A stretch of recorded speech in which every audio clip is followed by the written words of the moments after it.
আসসালামু আলাইকুম। বিসমিল্লাহির রহমানির রহিম। আমি বাংলাদেশ পুলিশের একজন কর্মকর্তা এসআই মাসুদ রানা। আমি আপনাদের কাছে কিছু তথ্য তুলে ধরতে চাই, যেটা বাংলাদেশের মানুষ অনেক দিন ধরেই জানে না, বা তারা এই প্রশ্নের উত্তর খুঁজছে অনেক বছর ধরে, কিন্তু কোনো উত্তর খুঁজে পায়নি। আজকে যাকে সেনাবাহিনী থেকে অব্যাহতি দেওয়া হলো, মেজর জেনারেল জিয়াউল হাসান, যিনি এনটিএমসির প্রধান ছিলেন এবং তিনি র্যাবের অতিরিক্ত পরিচালক ছিলেন।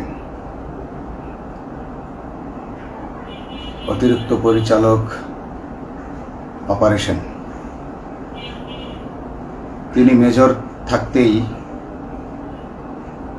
র্যাবে ছিলেন এবং বাংলাদেশে যত গুম খুন হয়েছে, বিএনপি সহ অন্যান্য যারা অ্যাক্টিভিস্ট, সেই গুম খুনের সাথে জড়িত এই জিয়াউল হাসান।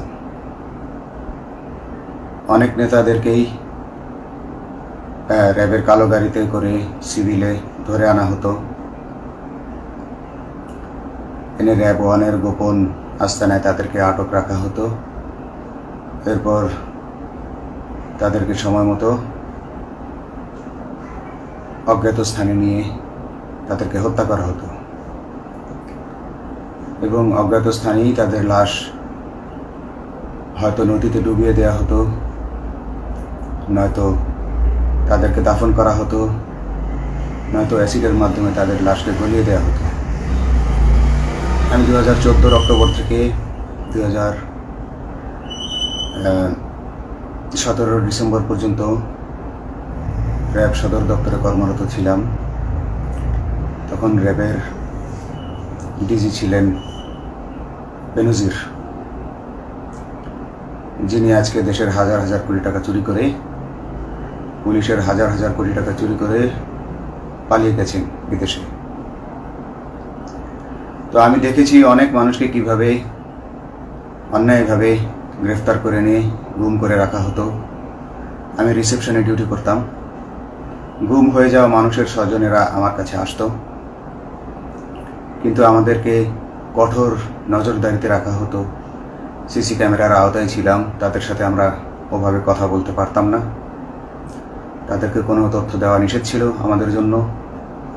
কিন্তু তাদের স্বজনরা আসলে এসে যখন এখানে কান্না করতো, আমি নিজেকে ধরে রাখতে পারিনি। আমি অনেকের স্বজনকেই তাদের স্বজনের, গুম হয়ে যাওয়া স্বজনের পরিণতির কথা জানিয়ে দিতাম। বিশেষ করে যাদেরকে মেরে ফেলা হতো, খুন করা হতো, তাদেরকে আমি খারাপ সংবাদটা দিতাম না। কিন্তু যাদেরকে বন্দি করে রাখা হতো, যেমন বিএনপি নেতা সালাউদ্দিন আহমেদকে যখন অ্যারেস্ট করে আনা হলো, তিনি অ্যারেস্ট করার সময় ধস্তাধস্তিতে মাথায় আঘাত পেয়েছিলেন। তাকে র্যাব ওয়ানের গোপন কক্ষে আটক করে রাখা হয়েছিল দীর্ঘদিন। এরপর তাকে এক সময় ভারতে পাচার করে দিয়ে আসা হয়। তাকে অজ্ঞাত কারণে হত্যা করা হয়নি। তার ফ্যামিলি এসেছিল, তার স্ত্রী হাসিনা আহমেদ, তার ভাই গিয়াসউদ্দিন আহমেদ। ওনারা আমার কাছে বেশ কয়েকবার এসেছেন। আমি কয়েকদিন ওনাদের এই উদ্বেগ, উৎকণ্ঠা আমার সামনে বসে কান্নাকাটি দেখে আমি থাকতে পারিনি। আমি ওনাদেরকে কৌশলে আমার ফোন নাম্বার দিয়ে আমি ওনাদের সাথে দেখা করে ওনাদেরকে জানিয়ে দিই যে সালাউদ্দিন সাহেবকে হত্যা করা হয়নি, উনি জীবিত আছেন এবং ওনাকে হত্যা করার সিদ্ধান্ত নেওয়া হয়নি। এই সিদ্ধান্তগুলো জেনে নিতেন তিনি হচ্ছেন বর্তমানে মেজর জেনারেল জিয়াউল হাসান, যাকে আজকে অব্যাহতি দেওয়া হয়েছে। শুধু অব্যাহতি যদি দেয়া হয়, তাকে যদি বিচারের মুখোমুখি করা না হয়, তাহলে এই আন্দোলনের, এই স্বাধীনতার কোনো মূল্য থাকবে না। আমি আজকে আর কাউকে ভয় পাই না। আমি আজকে বিশ্বাস করি যে আজকে আমাকে এই সত্য বলার জন্য কেউ গুম করে দিতে পারবে না, এই সত্য বলার জন্য কেউ আমাকে অ্যারেস্ট করবে না। সেই কারণে আমি বুকে সাহস নিয়ে আজকে কথাগুলো বলছি। আপনারা যারা বিএনপি নেতা ইলিয়াস আলীর অপেক্ষায় আছেন, তাদের জন্য দুঃখজনক সংবাদ। তাকে অনেক আগেই হত্যা করা হয়েছে। তাকে পতেঙ্গা সমুদ্র সৈকত দিয়ে কড়া পাহারায় সাগরের মাঝখানে নিয়ে স্পিড বোটের মাধ্যমে মুখে পলিথিন পেঁচিয়ে হত্যা করে, তার পেট ছুরি দিয়ে ছিদ্র করে, তাকে পাথর দিয়ে বেঁধে সাগরে ডুবিয়ে দেওয়া হয়েছে। শুধু ইলিয়াস আলী নয়, অনেক নেতার সন্ধান যারা আজও পাননি। কিছু মানুষ তো ঘর থেকে উদ্ধার হয়েছে, কিন্তু যাদেরকে আপনারা পাননি তাদের সবার এই করুণ পরিণতি হয়েছে।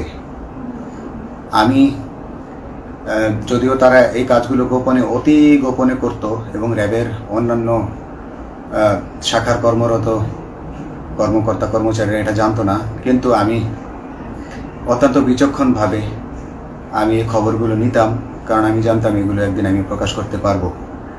এবং এই দিনটার অপেক্ষায় ছিলাম আজকে এত বছর, মানুষের কাছে সত্য প্রকাশের।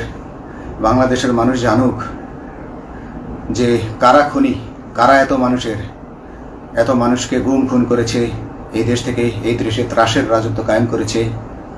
তারা মাদকের ক্রস ফায়ারের নামে যে হত্যা ট্র্যাডিশন চালু করেছিল, এই ট্র্যাডিশনের উদ্দেশ্য ছিল বিরোধী দলের লোকজনকে হত্যা করা। কারণ পুলিশ এবং সেনাবাহিনীর অনেকেই মানুষ হত্যা করতে ভয় পেত, তারা এটাতে অভ্যস্ত ছিল না। অনেকেই অনেক সাহসী, কিন্তু একটা মানুষকে হত্যা করার পর তারা আর ঘুমাতে পারতো না, তাই তারা এসব কাজ করতো না। কিন্তু খুনে হাসিনা কিছু মানুষকে এভাবে হত্যা করতে করতে পুরস্কৃত করার মাধ্যমে হত্যা করতে অভ্যস্ত করে ফেলে। তারাই এই গ্রেফতারকৃত এই গুমকৃত মানুষদেরকে গুলি করে হত্যা করত। এবং তারা এতটাই নিষ্ঠুর যে তারা এক একজন কয়েক শত করে হত্যা করেছে। এবং এই মানুষগুলোর সংখ্যা বেশি নয়, কারণ সবাই লাশ দেখতে পারে না। একটা মানুষকে খুন করার পর লাশের যে ছটফটানি এবং মাথায় গুলি করার পর মাথার যে বিকৃত অবস্থা, এই জিনিসগুলো আমাদের আমরা সহ্য করতে পারি না। তাই আমাদের মধ্য থেকে কিছু হায়নাকে বেছে নিয়ে তারা একটা টিম গঠন করে। তাদেরকে র্যাব সদর দপ্তরে বেনজির আহমেদ প্রতি মাসে পুরস্কার দিতে ডাকতেন এবং প্রত্যেকটা র্যাবের বিভিন্ন শাখায় এরকম দু একজন রাক্ষস ছিল যারা মানুষকে শ্যুট করত, গুলি করত, হত্যা করত এবং গুম করত। তারা এখনও আছে। তাদেরকে আমি নতুন সরকারের কাছে দাবি জানাবো, তাদেরকে বের করতে হবে, তাদেরকে বিচারের আওতায় আনতে হবে। না হলে এত শহীদের বিনিময়ে যে ফ্যাসিবাদ থেকে, যে স্বৈরশাসন, যে খুনি হাসিনার হাত থেকে আমরা মুক্তি পেয়েছি, সে মুক্তির প্রকৃত মূল্য আমরা পাবো না, প্রকৃত স্বাদ আমরা পাবো না। এই খুনিদেরকে বের করতে হবে, এই খুনিদেরকে বের করে আইনের আওতায় আনতে হবে। বাংলাদেশ পুলিশ কখনোই গুলি করতে অভ্যস্ত ছিল না। আপনারা জানেন একসময় পুলিশ যে গুলি করতো না, এটা নিয়ে অনেক ব্যঙ্গচিত্র ছাপা হতো পত্রিকাগুলোতে, যে গুলি না করতে গুলি খেলনার বন্দুকে পরিণত হয়েছে। তো কিন্তু সেই নিরীহ পুলিশকে রক্তপিপাসু হিসেবে শেখ হাসিনা তৈরি করেছে। তবে সবাই নয়, কিছু কিছু মানুষ আপনারা দেখেছেন এবং এই আন্দোলনের ভিডিও ফুটেজ দেখলেও দেখবেন যে কয়েক শত পুলিশের মধ্যে কেবলমাত্র কয়েকজনই জনতার দিকে গুলি ছুড়ছে। তো আপনারা ঢালাওভাবে পুলিশকে আপনাদের আক্রমণের নিশানা বানাবেন না। নতুন সরকার অবশ্যই এর বিচার করবে। আমি আশাবাদী নতুন সরকারের কাছে তারা যদি আমার কাছে কোনো তথ্য চায়, আমি তথ্য দেব ইনশাল্লাহ। এবং এই খুনিদেরকে, এই রাক্ষসদেরকে বের করতে হবে। প্রতিটি গুমের, প্রতিটি হত্যার সুষ্ঠু তদন্ত করলে এগুলো বের হয়ে আসবে বলে আমি আশা করি এবং আমি চাই